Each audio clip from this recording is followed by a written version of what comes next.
తొందరలోనే వినాయక చవితి పర్వదినం వస్తూ ఉంది. వినాయక చవితి అంటే భారతదేశంలోనే గొప్ప పండుగ. జాతీయ స్థాయిలో ఎక్కడికక్కడ వాడవాడలా ప్రజలు స్వచ్ఛందంగా ముందుకు వచ్చి ఎక్కడికక్కడ గణేష్ విగ్రహాలు ప్రతిష్ఠిస్తూ ఆ యొక్క నిమజ్జన కార్యక్రమం, గణేష్ నిమజ్జనానికి సంబంధించి ప్రజలకు ఇబ్బంది లేకుండా, భక్తులకు ఇబ్బంది లేకుండా ఏర్పాటు చేయాల్సిన బాధ్యత అటు ప్రభుత్వాల మీద, అధికార యంత్రాంగం మీద, స్థానిక ప్రజాప్రతినిధుల మీద ఉంది. అందుకే నెల్లూరులో గత అనేక సంవత్సరాలుగా, దాదాపు నాకు తెలిసి 30 సంవత్సరాలుగా ఈ యొక్క గణేష్ నిమజ్జనాన్ని వైభవంగా జరుపుకుంటూ ఉన్నాం. గత 4-5 ఏళ్లుగా 1-2 చోట్ల అటు గణేష్ ఘాట్లో కావచ్చు, పెన్నా బ్యారేజీలో కావచ్చు నిమజ్జనం చేసుకుంటూ ఉన్నాం. గణేష్ ఘాట్లో జరిగే ఈ యొక్క వినాయక నిమజ్జనం రంగా వైభవంగా గణేష్ ఉత్సవ కమిటీ ఆధ్వర్యంలో పార్టీలకు అతీతంగా అందరూ కలిసికట్టుగా ఏర్పడి ఈ యొక్క గణేష్ ఉత్సవ కమిటీ ఆధ్వర్యంలో సాగుతూ వచ్చింది.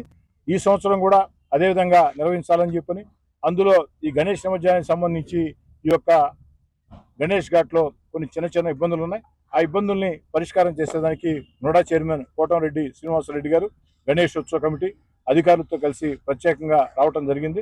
ప్రధానంగా ఇక్కడ మనకు ఉండే ఇబ్బంది ఏమిటంటే, ప్రతి సంవత్సరం వచ్చే అంతో ఇంతో కాస్తాకొస్తే ఇబ్బంది ఏమిటంటే విగ్రహాలు పూర్తిగా, కొన్ని విగ్రహాలు మునగలేని పరిస్థితి. ఈసారి అలా పునరావృతం కాకూడదని ముందుగానే చర్యలు చేపట్టాం. పూర్తి స్థాయిలో విగ్రహాలు మునిగే విధంగా ఆ యొక్క స్వర్ణాల చెరువులో, ఏదైతే ఈ యొక్క నెల్లూరు చెరువులో ప్రత్యేకంగా ఆ యొక్క నీటి సామర్థ్యం ఉండే విధంగా ఏం ఏర్పాట్లు చేయాలని ఇరిగేషన్ అధికారుల్ని, నోడా అధికారుల్ని, కార్పొరేషన్ అధికారుల్ని అందరినీ సమన్వయం చేసుకుంటూ మాకన్నిటికీ సహకారంగా మెగా కన్స్ట్రక్షన్స్ కి ప్రత్యేకంగా ధన్యవాదాలు తెలియజేస్తున్నా. మాకు అన్నిటికీ అండగా సహకారంగా నిలుస్తూ ఉన్నారు. ఈ రోజే గుర్రపు డెక్క తీయించే కార్యక్రమం శ్రీకారం చుట్టడం జరిగింది.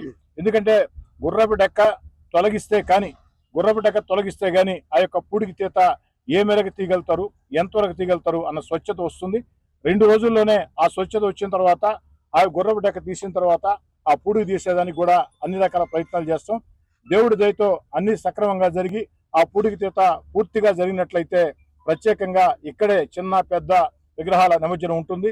అలా కాకుండా ఏదైనా అవాంతరం ఏర్పడి కింద స్థాయిలో, పూర్తి స్థాయిలో ఏదైతే పూడికి తీత తెలియని పరిస్థితి ఉన్నప్పుడు గుర్రపు డెక్క తొలగించి ఆ యొక్క మోటార్ బోట్ల ద్వారా కూడా ఇక్కడే పెద్ద విగ్రహాలని నిమజ్జనం చేయాలని చూస్తున్నాం. దానికి కూడా వారు చెప్పినటువంటి మాట, గుర్రపు డెక్క తీస్తేనే సాధ్యాలు మేము చెప్పగలుగుతామని చెప్పారు. ఒకవేళ అది కూడా కాకుంటే చిట్ట ప్రయత్నంగా అందరూ వస్తుందని చెప్పి నేను అనుకోవటం లేదు. గణేశుడి ఆశీస్సులతో, దేవుడి దయతో అందరం కలిసికట్టుగా గణేష్ ఉత్సవ కమిటీ ఆధ్వర్యంలో అన్ని ప్రయత్నాలు చేస్తే అన్ని సక్రమంగా సాధ్యంగా అవుతాయన్న నమ్మకం నాకుంది.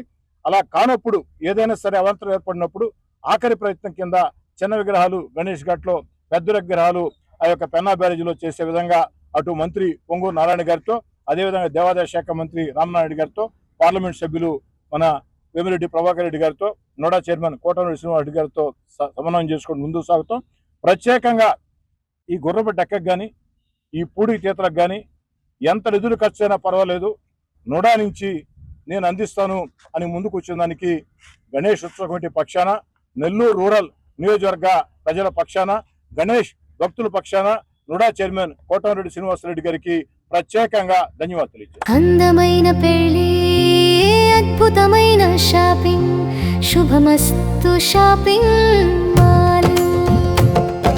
సంబరాల పెళ్లి, సంతోషమైన షాపింగ్, శుభమస్తు షాపింగ్ మాల్. ఇంట్లో పెళ్లి అంటే ఆనందం, సంబరం, ఇంకా చాలా షాపింగ్. వధువు పట్టు చీరల నుండి వరుడు శర్వాణీల వరకు, అమ్మా నాన్నల డ్రెస్సుల నుండి పిల్లల ఫ్యాషన్ వరకు, పెళ్లికి కావలసిన ప్రతి ఒక్కరి డ్రెస్సులు ఒకే చోట మన శుభమస్తు షాపింగ్ మాల్ లో. ట్రెడిషనల్ అండ్ మోడర్న్ కలెక్షన్స్, ఇలా మొత్తం ఫ్యామిలీ కోసం. శుభమస్తు shopping mall, BRC centre, Nellore.